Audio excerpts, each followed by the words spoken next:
ముఖ్యంగా నిన్న మన వైసీపీ నిన్న వాళ్ళ ప్రెస్ మీట్ పెట్టారు. వెంకట నాగేశ్వరరావు అని చెప్పేసి ఒక అతను ఆయన వీళ్ళంతా కూడా వైఎస్ఆర్ అని పెట్టారు. నేను అడుగుతున్నా వాళ్ళు, మీరు సూపర్ 6 ఆ రోజు నవరత్నాలు అని చెప్పేసి పెట్టి జనాలను మోసం చేసి ప్రజల చేత ఆ రోజు 151 సీట్లు తెచ్చుకొని మీరు ఏం సాధించారని చెప్పేసి కూడా నేను అడుగుతున్నాను. ఆ రోజు ఉండే పరిస్థితుల్లో మద్య నిషేధం చేస్తాం, మద్యపాన నిషేధమే చేస్తాం ప్రభుత్వం రాగానే చెప్పావు.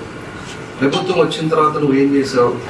ప్రభుత్వం వచ్చిన తర్వాత పూర్తిగా దొంగ మందు కంపెనీ బ్రాండ్ ఉండేవన్నీ కూడా తీసేసి ఏ రాష్ట్రంలో లేని విధంగా ఆయన సొంత బ్రాండ్ అంటే డబ్బులు పెట్టి కొనుక్కునేవాడు కూడా ఆయన ఇచ్చే చీప్ లిక్కర్లు తాగేటట్టుగా బ్రాండీ తీసేసి వాళ్ళ డిస్టిలరీస్ అన్ని అతను స్వాధీనం చేసుకొని ఆ డిస్టిలరీస్ అన్ని కూడా ఈరోజు పెట్టి దొంగ మందు క్వాలిటీ లేని మందు పెట్టేసి నువ్వు ప్రభుత్వం తరపున అందించి దాని బ్లాక్లో ఎవరైనా కూడా క్రెడిట్ కార్డు లేకపోతే గూగుల్లో లేకపోతే ఇది చేస్తారు, ఫోన్పే చేస్తారు. అవి కూడా లేకుండా క్యాష్ పేమెంటే, అంటే ఒక నియంత పాలన మాదిరి. ఎవరన్నా మాట్లాడితే వాళ్ళ మీద కేసులు పెట్టారు, ఎవరన్నా మాట్లాడితే వాళ్ళు ఇబ్బంది పెట్టారు.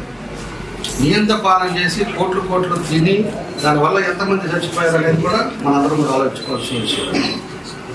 ఈరోజు ఉండే పరిస్థితి ఒకసారి అన్నీ కూడా పాతవి కూడా గమనించుకోవాలి. పాతది కూడా మీరు అంతా చేసిన తప్పులు చేసి ఇవాళ వచ్చేసి రోడ్ల మీదకి వచ్చి ప్రెస్ మీట్లు పెట్టి పథకాలు ఏవైనాయి సూపర్ 6 చెప్పారు కదా ఏమి ఇచ్చారు అంటే మీరేం చేశారు? అతను కూడా అడుగుతున్నా, అతనేమో ఎక్స్ మినిస్టర్ కావాలి, ఆయన 3 జోన్కి ఏదో ఇన్ఛార్జ్ కావాలా, ఆయన కూడా అడుగుతున్నాను, జిల్లా వాళ్ళు కూడా అడుగుతున్నాను. వైఎస్ఆర్ మాట్లాడేవాళ్ళు 5 సంవత్సరాలు మీరు ఎక్కడున్నారు? మద్య నిషేధం చేసేటప్పుడు తెలవదా? ఇష్టం వచ్చినట్టు దోచుకొని చీప్ లిక్కర్ అమ్మేసి జనాలు ఎంత ప్రాణాలు తీశారు అవన్నీ తెలవదా? అదేవిధంగా జలయజ్ఞం అని చెప్పాడు. ఎక్కడన్నా ఒకటన్నా చేశారా జలయజ్ఞం ఈ నవరత్నాల్లో ఉండే దాంట్లో? పోలవరం అన్నాడు, పోలవరం మళ్ళా రీషెడ్యూల్ అని చెప్పేసి దాని ఏదో తగ్గించేస్తున్నాం, ఇంతెందుకు అవుద్ది అంతెందుకు అవుద్ది అని చెప్పేసి దాని ఏదో చేసి పోలవరాన్ని మనం చేసావా? అంత దాకెందుకు మన జిల్లాలో మన వెలుగొండది ఏమన్నా చేసావా? నువ్వు వెలుగొండది అవ్వకుండానే వచ్చి ఓపెన్ చేసి నేను అంకితం చేస్తానని చెప్పేసి మాట్లాడిపోయావు. అది తప్పనిపించలేదా? అక్కడ 4-5 నియోజకవర్గాలు ఇక్కడ ఉండే పక్కన నెల్లూరు జిల్లా, అక్కడ పక్క కర్నూలు జిల్లా, దగ్గర కొన్ని 100 ఎకరాలకి మనకి సాగుకి తాగుకి వచ్చే అది వెలుగొండది. అది మాయమాటలు చెప్తుంది, అది అబద్ధాలు చెప్తుంది. జనయజ్ఞం అని చెప్పేసి ధనయజ్ఞంగా చేసేసి దాన్ని దోచుకొని దాన్ని ఒక పని కూడా పూర్తి కాకుండా ఒక పని కూడా చేయకుండా ఈరోజు దాన్ని అంతా కూడా కాలక్షేపం చేస్తుంది. ఆ తర్వాత వచ్చేసి ఫీజు రియంబర్స్మెంట్ అంటే ఆ రోజు ఏమన్నాడు ఆయన ఎన్నికల ముందు ఎంతమంది ఉంటే అంతమంది ఇస్తారని చెప్పేసి మాట్లాడాడు. అది వరకు ఎట్లా ఉండేది? సిస్టమేటిక్ గా కాలేజీలో చదివే వాళ్ళకి ఆ కాలేజీలో లిస్టు ప్రకారంగా వాళ్ళకి అకౌంట్కి ఎక్కడ పడేది తీసుకొచ్చి ఒక పిల్లవాడిగా చెప్పే ఎంతమంది ఉంటే అంతమంది ఇస్తారని చెప్పేసి దాని మీద వాళ్ళకి అక్కడ వేసేసి దాన్ని కూడా పూర్తిగా వేయకుండా ఈ రోజుకి తిరుగుతున్నారు. 3-4 సంవత్సరాల నుంచి మాకు ఇంకా ఫీజు రియంబర్స్మెంట్ రాలేదు సార్, మాకు ఇబ్బంది పడుతుంది, మేము కట్టుకోలేకపోతున్నాం అని చెప్పి మా దగ్గర తిరుగుతున్నారు. అది తెలియదా అని చెప్పి నేను అడుగుతా ఉన్నా. తర్వాత అమ్మఒడి అని చెప్పేసి దాంట్లో అమ్మఒడిలో కూడా ఒక పర్సన్ అని చెప్పేసి దాన్ని కూడా ఆ రోజు చేయడం జరిగింది. దాన్ని కూడా పూర్తిగా నువ్వు చేయలేకపోయావు. ఆ తర్వాత పెన్షన్ కానుక అని చెప్పేసి దాన్ని 3000 అని చెప్పేసి ఆ పెన్షన్ కూడా లాస్ట్ వచ్చేదాకా అప్పుడొక 200 పెంచేసి దాన్ని మోసం చేసావు. నువ్వు చేసిన నవరత్నాల్లో ఇవన్నీ కూడా రైతు భరోసా అని చెప్పావు. రైతు భరోసాలో నువ్వు 12,500 రూపాయలు అకౌంట్కి వేస్తున్నానని చెప్పావు. ఏం చేసావు? సెంట్రల్ గవర్నమెంట్ ఇచ్చింది చేసావు తప్పితే స్టేట్ గవర్నమెంట్ నుంచి వచ్చింది నువ్వు ఏం చేసావు? అది కూడా పూర్తిగా రైతు భరోసా కూడా అందరికీ అడిచారు. అప్పుడు కూడా దాన్ని కూడా మోసం చేశారు. తర్వాత పేదరిక వాళ్ళందరికీ కూడా ఇల్లు ఇస్తానని చెప్పేసి ఈరోజు మన దగ్గరే ఉండే రాష్ట్రం అంతా కూడా టిట్కో ఇళ్లలో 1000 కోట్లు ఖర్చు పెట్టి దాన్ని పెట్టి అందరూ కూడా పేదవాళ్ళు దాంట్లో 500 కట్టిన వాళ్ళు ఉన్నారు, 12,500 కట్టిన వాళ్ళు ఉన్నారు, 25,000 కట్టిన వాళ్ళు ఉన్నారు. అలాంటి వాళ్ళందరూ ఉంటే దాన్ని ఒక ఇటుకరాయి కాదు ఒక పనన్నా నువ్వు చేసావని నేను అడుగుతా ఉన్నా. వాళ్ళ డబ్బులు తీసుకొని వాళ్ళ దగ్గర మన బ్యాంకులు తీసుకెళ్లి వాళ్ళ దగ్గర లోన్లు తీపిచ్చేసి దాంట్లో 20 కోట్ల రూపాయల పైన డబ్బులు రాష్ట్రంలో అంతా కూడా తీసుకొని దానికి వేరే దానికి వాడేమో తెస్తే ఆ డబ్బులన్నా కూడా టిట్కో ఖర్చు పెట్టారని చెప్పి నేను అడుగుతా ఉన్నా. వాళ్ళు నెలకి వాళ్ళు కట్టిన దానికి కాకుండా మళ్ళా 1,200 రూపాయలు 1,000 రూపాయలు బ్యాంక్ ఇంట్రెస్ట్ కడతా ఈరోజు ఎంత ఇబ్బంది పడుతున్నారో మనం అవన్నీ కూడా ప్రతి ఒక్కరికి తెలిసిన విషయం అన్నీ కూడా. దాన్ని కూడా వైఎస్ఆర్ జగనన్న కాలనీ అని చెప్పేసి ఒకటి పెట్టి శ్మశానాలలో ఇంకో దగ్గర ఇచ్చేసి మీ కార్యకర్తలకు ఇచ్చేసి జగనన్న కాలనీలో ఈరోజంతా వెరిఫికేషన్ చేస్తున్నాం మేము. ఎంతమందికి ఇచ్చారు, ఉండే వాళ్ళకి కరెక్ట్గా ఇచ్చారా లేదా అనేది కూడా జగనన్న కాలనీలు కూడా అన్ని కూడా వెరిఫై చేస్తా ఉన్నాం. అన్ని కూడా తప్పుడు పనులు చేసి అది కూడా సరిగ్గా చేయడా. తర్వాత వైఎస్ఆర్ ఆసారా అన్నాడు, లేకపోతే వైఎస్ఆర్ చేయుత అన్నాడు. ఈ నవరాత్రాల్లో మీరు ఏమి వెలగబెట్టారో మీరు చెప్పాల్సిన బాధ్యత కూడా మీ మీద ఉంది.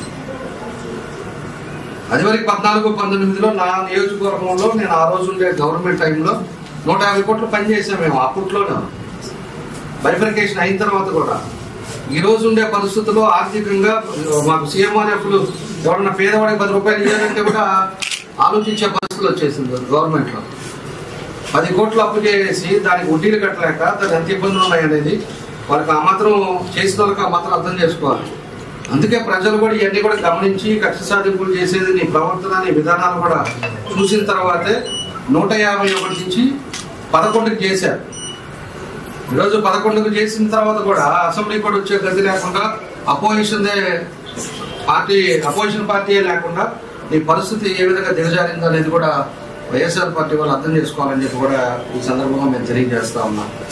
మీరు మళ్ళా మాట్లాడతారు ఎప్పుడు ఇస్తారు పథకాలు అని చెప్పేసి.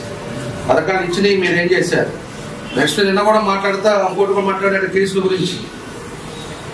ఏ కేసులు పెట్టారు అది ఇది అని చెప్పేసి మనం ఒకసారి చూస్తే 2019-24లో మన రాష్ట్రంలోకి వచ్చేసి 158,547 మంది మీద కేసులు పెట్టారు. కేసులు పెట్టి ఇబ్బందులు పెట్టారు. అవన్నీ ఇప్పుడు ఈ నాగేశ్వరరావు గారికి తెలియదా అని అడుగుతున్నాను నేను. అంటే మీరు ఉండేటప్పుడు ఇవన్నీ గుర్తు రాలేదా అని అడుగుతున్నారు. ఈరోజు తప్పు చేసిన వాళ్ళు, లేకపోతే ఆయన ఎవరు చేవిరెడ్డి భాస్కర్ రెడ్డిని అరెస్ట్ చేసాక నీకు అంత బాధేస్తుంది. చేవిరెడ్డిని లిక్కర్ కేసులో అతను క్లియర్ గా ఎవిడెన్స్ తోటి దొరికాడు. అతను ఆ గన్మ్యానే చెప్పాడు మొత్తం.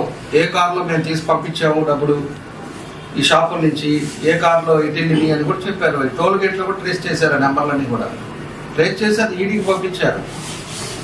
అంటే మీరు తప్పులు చేసి మీ ఇష్టారాజ్యంగా దోచుకొని రాష్ట్రాన్ని గబ్బు చేసి ఈరోజు అరెస్ట్ చేయగానే కక్ష సాధింపులు లేకపోతే రెడ్ బుక్ ఇవన్నీ మాట్లాడతారా? అంటే ఆ రోజు తెలియదా అసెంబ్లీలో ఉండి వాళ్ళు ఏ విధంగా మాట్లాడారో? ఇంట్లో ఆడవాళ్ళ గురించి ఎవరన్నా మాట్లాడతారండి? ఆడవాళ్ళు పిల్లల గురించి మాట్లాడాల్సిన అవసరం ఉందా వీళ్ళకి? ఆ మాత్రం ఆ రోజు ఉండే పరిస్థితుల్లో ఆ ముఖ్యమంత్రికి నవ్వుకుంటా కూర్చున్నాడే, ఆ మాత్రం సిగ్గు లేదా? ఆ రోజు ఆ రోజు ఆ మాత్రం మనం మాట్లాడచ్చా? మనకి ఇంట్లో ఆడవాళ్ళు ఉన్నారు, పిల్లలు ఉన్నారు అనేది ఆ జ్ఞానం ఉందా? అప్పుడప్పుడు 3 సార్లు ముఖ్యమంత్రి చేశాడు. 3 సార్లు ముఖ్యమంత్రిగా చేసి రాష్ట్రాన్ని ఏ విధంగా చేసే అతను అనుభవం ఉన్న వ్యక్తి. అలాంటి అతను ఇంట్లో ఆడవాళ్ళ గురించి మాట్లాడేసి అతను కన్నీరు పెట్టుకునే అంత పరిస్థితి తీసుకొచ్చారు. ఆ మాత్రం బుద్ధి లేదా? ఆ రోజు మాట్లాడేటప్పుడు తెలవదా?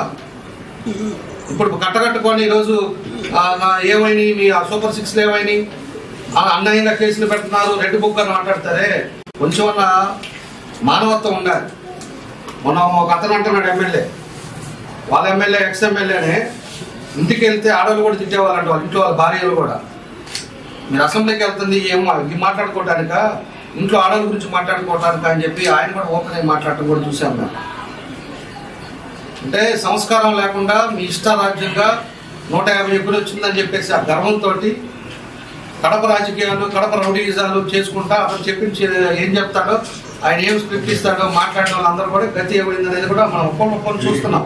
మాట్లాడింది కానీ వాళ్ళు చేసిన పనులు కూడా ఇప్పుడు కూడా ఏదైనా కూడా వితౌట్ ఎవిడెన్స్ లేకుండా వాళ్ళకి నోటీస్ ఇవ్వకుండా ఎక్కడన్నా చేశారేమో అనేది కూడా మీరు చెప్పాలి. మాట్లాడేవాళ్ళు వాళ్ళకందరికీ నోటీసులు ఇస్తున్నారు, పిలుస్తున్నారు, మాట్లాడుతున్నారు, చెప్పిన ఎవిడెన్స్ ప్రకారంగా వాళ్ళని అరెస్ట్ చేస్తున్నారు చేసిన వాళ్ళని. ఆ రోజు ముఖ్యమంత్రి గారిని కర్నూలులో ఉన్నప్పుడు వీళ్ళకి ఏమైనా నోటీస్ ఇచ్చారా? అంత వయసులో పెద్ద ఆయనకి మీరు మాత్రం ఆ రోజు నోటీస్ ఇచ్చేసి ముందు దీని మీద అరెస్ట్ చేస్తున్నాం దీని మీద ఏమైనా చెప్పారా? అర్ధరాత్రి కూడా కొనుక్కోండి అతను బస్సులు తలుపులు కొట్టేసి పోలీసు వాళ్ళని పంపించేసి నీ అధికారం ఉందని చెప్పేసి నువ్వు చేసేవే ఆ రోజు గుర్తు రాలేదా అని అడుగుతున్నా. ఈ వెంకట నాగేశ్వరరావు నేను వచ్చి తెగ మాట్లాడుతున్నారు వీళ్ళు. సరేలే, మాట్లాడేది మాత్రం ప్రజలకు అర్థమవుతుంది, ప్రజలకు కూడా తెలుస్తుంది, ప్రజలు అన్ని గమనిస్తుంటారు అని చెప్పేసి కూడా మేము కూడా గమ్ముకుంటా ఉంటే, వీళ్ళు ఇష్టారాజ్యంగా చేసినవన్నీ బుడపకల పనులు చేసి తప్పులు చేసి ఇవాళ వచ్చేసి ఏదో మొత్తం కలిసి కట్టకట్టుకొని ఏదో మాట్లాడితే ఎవరు చూస్తున్నారు? ఇవన్నీ ప్రజలు గమనించట్లేదా ఏందనేది కూడా అర్థం చేసుకోవాలి. ఇన్ని కేసులు పెట్టారు. ఆ రోజు డాక్టర్ సుధాకర్ పరిస్థితి ఏంది? నది రోడ్డు మీద ప్రజలు చూస్తున్నారు, మీడియా పెట్టింది, అన్ని చూశారు. చొక్కా ఇప్పేసి అతను ఒక మాస్క్ అడిగిన దానికి ఆయన ఎంతలా కొట్టి చంపారు. నేను జనాలు చూడలేదా? ఆ తర్వాత డ్రైవరు సుబ్రహ్మణ్యాన్ని ఆ వైసీపీ ఎమ్మెల్యే అనంతబాబు వచ్చేసి చంపేసి డోర్ డెలివరీ ఇవ్వలేదా? ఆ తర్వాత కరుణాకర్ కావుల్లో ఒక దళితుడిని ఆ రోజు కూడా కొట్టి చంపేశారు. అది జరగలేదు అప్పుడు. ఇవన్నీ కూడా చూసుకోవాలి. అప్పుడు మేజిస్ట్రేట్ రామకృష్ణపై దాడి చేశారు. ఇవన్నీ కూడా అప్పుడు ఉండే టైంలో ఎన్ని చేశారు అనేది కూడా ఒకసారి మాట్లాడేటప్పుడు మనం ఏం చేసామా, మనం చేసిన పొరపాట్లు ఏంటి అనేది కూడా చూసుకోవాలి. ఇప్పుడు ఏదైనా పొరపాటు జరిగినప్పుడు దాని మీద రిఫ్లెక్ట్ అయ్యేటట్టుగా మాట్లాడాలి. తప్పులేదు. ఏదైనా తప్పు జరిగితే ఇదిగో మీరు ఇలా చేస్తున్నారు, ఇలా దీనివల్ల ఇది అవుతుందని చెప్పాలి. ఆ రోజు అచ్చెన్నాయుడు ఆపరేషన్ చేయించుకున్నప్పుడు కనీసం నోటీస్ ఇవ్వకుండా గోడ దూకల్లో వెళ్ళి అతన్ని ఏడో అచ్చాపురంలో ఉంటే అతను తీసుకొని వచ్చేసి ఏడదాకా ఒరే నాకు ఆపరేషన్ చేసుకున్నాను, నాకు బాగలేదంటే కూడా బలవంతంగా తీసుకెళ్లి కూర్చోబెట్టి రిమైండింగ్ పంపించిన గుర్తులేదా అడుగుతున్నాను. అంటే అతనేమో ఇంట్లో నుంచి బయటికి రాకుండా ఎక్కడెక్కడ సంపాదనలు ఉన్నాయి, లిక్కర్లో ఏమొస్తుంది, ఎక్కడెక్కడ డబ్బులు మొత్తం కూడా అక్కడే చేసి ఆయన డబ్బుల వ్యవహారాలు చూసుకుంటా ఎవడెవరిని అరెస్ట్ చేయాలో దాన్ని కంకణం కట్టుకొని, అంటే వీళ్ళే శాస్త్రం అనుకున్నారు. మళ్ళా కూడా ప్రభుత్వం వీళ్ళదే వస్తుంది, మేమే ఉంటాము, మేమే చేస్తాం అనుకున్నారు. దానివల్ల ఈరోజు ఒక్కొక్కటి పరిస్థితులు చూసేటప్పటికి ఎక్కడొక్కొక్కటి భయపడతా ఏం జరుగుద్దా, రేపు ఎవరు అరెస్ట్ అవుతామా, మనం చేసిన పొరపాట్లు ఏంటి అనేది గుర్తించుకుంటా ఉన్నారు. కొల్లు రవీంద్రని అరెస్ట్ చేసినప్పుడు తెలీదా? త్రిపులార్ ఈరోజు మన డిప్యూటీ స్పీకర్ రఘురామకృష్ణరాజు గారిని ఆ రోజు హైదరాబాద్ లో ఉంటే నా పుట్టినరోజుగా నేను నాకు మీద ఏ కేసు మీద అరెస్ట్ చేస్తున్నారని అడిగితే అవన్నీ మనకు తెలియదండి, మీరు ఎక్కడ బండి అని చెప్పి హైదరాబాద్ తీసుకొచ్చేసి ఒక ఎంపీ అనేది చూడకుండా అతన్ని పోలీసులు చేతి పుట్టించింది పాపం వల్ల. ఇవన్నీ ఎవరికి తెలియదు. ఇవన్నీ కూడా ఒకసారి గుర్తించుకోవాల్సిన అవసరాలు ఉన్నాయి. దులిపాల నరేంద్రాన్ని చేశారు.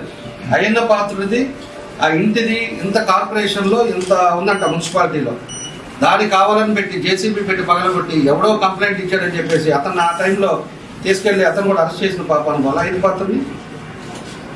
తర్వాత జేసీ ప్రభాకర్ రెడ్డిని చేశారు, బీటెక్ రవిని చేశారు. అంటే వీళ్ళందరూ మనుషులు కాదనమాట. లేదంటే అది వేగ్గా మాట్లాడుకోవటం. చింతమైన ప్రభాకరం చేశారు. పట్టాభి ఇంటి మీద పడి దాడి చేసి ప్రెస్ లో మాట్లాడుతున్నాడు ఉద్దేశంతో పట్టాభి ఇంటి మీద కారంతా వాళ్ళు కొట్టి ఇంట్లోకి పోయి ఇంట్లో వాళ్ళంతా కూడా గబగబు చేసి దాన్ని అంతా కూడా చేశారు అతన్ని.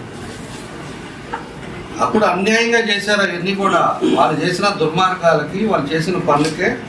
ఇవన్నీ చూసిన తర్వాతే మనం కూడా ఏంటంటే ప్రభుత్వం వచ్చిన తర్వాత ఒక చట్ట ప్రకారంగా, ఒక పద్ధతి ప్రకారంగా ఎవరైతే ఆ రోజు చేశారో అవన్నీ చూసుకొని ఎవిడెన్స్ తోటి చేస్తున్నారు. కక్ష సాధింపు చేయాలి, ఎవడెవడు చేశాడు అనేది అన్ని రికార్డులు ఉన్నాయి. గవర్నమెంట్ వచ్చి సంవత్సరం పైన అయింది. సంవత్సరంలో 2వ నెలలోనే మొత్తాన్ని తీసుకెళ్లి లోపలేసే పరిస్థితులు చేయొచ్చు. పోలీసులు ఇవాళ ఉన్నారు, అందరు ఉన్నా కూడా చేయడానికి మాకు ఎంతసేపు పడుతుంది? ఒక 2 నెలల్లోనే చాలు మొత్తాన్ని కట్టకట్టుకొని ఎక్కడున్నా అక్కడ లోపల వేసేసి మనం కూడా ఉతికేయచ్చు. ఎవరేం మాట్లాడలేదు. కానీ దానికి ఒక సిస్టమ్ ఉంటుంది, ఒక పద్ధతి ఉంటుంది.